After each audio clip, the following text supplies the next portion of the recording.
આપ જોઈ રહ્યા છો સ્પાર્ક ટુડે ન્યૂઝ અપડેટ જાફરાબાદના અમરેલીથી સામે આવી રહી છે। અમરેલી જિલ્લાનો દરિયો તોફાની બન્યો છે। જાફરાબાદની 2 બોટ અને ગીર સોમનાથ રાજપરાની 1 બોટ દરિયામાં ડૂબી ગઈ છે। જાફરાબાદની જયશ્રી અને દેવકી તેમજ રાજપરાની મુરલીધર નામની બોટ દરિયામાં ડૂબી છે। જાફરાબાદની જયશ્રી બોટમાં 9 માછીમારો સવાર હતા, જેમાં 5 માછીમારોનું રેસ્ક્યુ કરવામાં આવ્યું છે। અન્ય 4 માછીમારો ની શોધખોળ હાથ ધરવામાં આવી છે। રાજપરાની મુરલીધર બોટમાં 9 માછીમારો સવાર હતા, 5નું રેસ્ક્યુ કરાયું છે। દેવકીનંદન બોટમાં 10 ખલાસીઓ સવાર હતા। અન્ય બોટ દ્વારા 7 ખલાસીઓનું રેસ્ક્યુ કરવામાં આવ્યું છે। 3 ખલાસીઓની શોધખોળ હાથ ધરવામાં આવી છે। ત્રણેય બોટમાં 28 જેટલા માછીમારો સવાર હતા, જેમાં 17 લોકોના અન્ય બોટ દ્વારા રેસ્ક્યુ અને 11 લોકોની શોધખોળ હાથ ધરવામાં આવી છે। ગઈકાલે 3 બોટ જાફરાબાદના દરિયા કિનારે 18 નોટિકલ માઇલના અંતર ઉપર પલટી ગઈ હતી। એમાં 3 બોટોમાંથી 2 બોટ જાફરાબાદ પોર્ટથી લગતી હતી અને 1 બોટ આપણા ગીર સોમનાથમાં રાજપરા પોર્ટના લગતી હતી। કુલ મળાવીને એમાં 28 લોકો હતા, જેમાંથી 17 લોકોના રેસ્ક્યુ થઈ ગયા છે અને 11 લોકો અત્યારે મિસિંગ છે।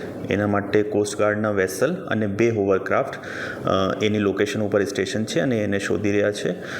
એના સિવાય હાલ કેમ કે ત્યાં વરસાદ ચાલુ છે અને દરિયામાં કરંટ પણ છે, તો એરક્રાફ્ટ ઉડી નથી શકતા, પણ જ્યારે મોસમ ક્લિયર થશે તો 2 એરક્રાફ્ટ પોરબંદરથી અને 2 એરક્રાફ્ટ દમણ પરથી સ્ટેન્ડ બાય ઉપર છે, જે પણ ત્યાં આંટા મારશે અને આ લોકોની સર્ચ એન્ડ રેસ્ક્યુ કરશે।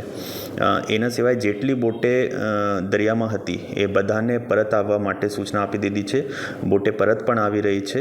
અત્યાર સુધી 212 બોટે પરત આવી ગઈ છે, બાકી બોટે પણ ટૂંક સમયમાં પરત આવી જશે। આ બધી બોટો સાથે સંપર્ક થઈ ગયા છે। એના સિવાય ત્યાં એક એનડીઆરએફની ટુકડી પણ સ્ટેશન કરાવવામાં આવી છે જાફરાબાદ અને રાજુલા માટે, કે કોઈ પણ ગામમાં અગર રેસ્ક્યુની પરિસ્થિતિ ઊભી થાય તો તે પણ કરી શકે છે। જાફરાબાદ અમારે આજે આબ ફાટી હોય એવું આજે ઘટના અમારે અહીંયા આખા જાફરાબાદમાં પંથકમાં ભૂતકાળમાં ક્યારે આવું બન્યું નથી કે આટલી બધી લોકો લાપતા થયા હોય।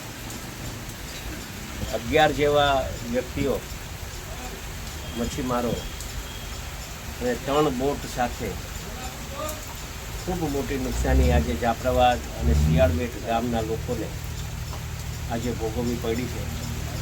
ભગવાનભાઈ પ્રાર્થના કરીએ કે જે લોકો લાપતા છે એની શોધખોળ કરવા માટે સરકાર ચિંતા કરે છે। મુખ્યમંત્રીશ્રી સાથે વાત થઈ છે। હમણાં જ કલેક્ટર સાહેબ પણ સવારના વહેલા અહીંયા આવી અને નિરીક્ષણ કર્યું છે।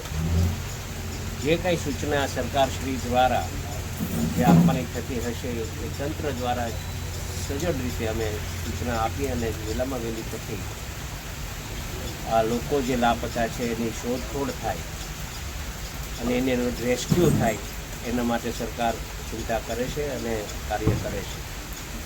પ્રાર્થના કરીએ કે આ લોકો જે લાપતા છે એ સુરક્ષિત રીતે ઘરે આવે।